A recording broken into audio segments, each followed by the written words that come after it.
নাম হাত। আপনার এই দোকানটা কেন জ্বললো, কিভাবে জ্বললো, আপনি কি পূর্বশত্র কিছু জানেন? জি না, আমি তো কিছু জানি না, আমি তো কেউ লোকে তো ইয়ে করা না, কোনো ধর্মত আমি তো কিছু করি না। সে বা কারা জ্বালাইলো আমি তো কইতে পারি না, আমি গরিব মানুষ।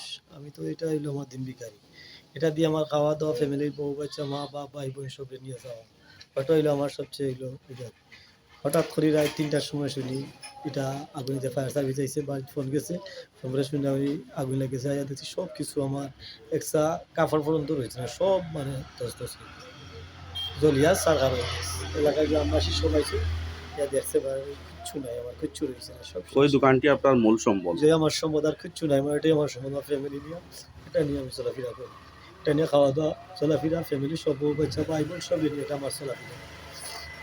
সেবা খারাপ এলাইলো আমি নিজেও কইতে পারি না, আমি তো কোনো দোষ, কোনো দলমত নিলুই, আমি কিচ্ছু করি না।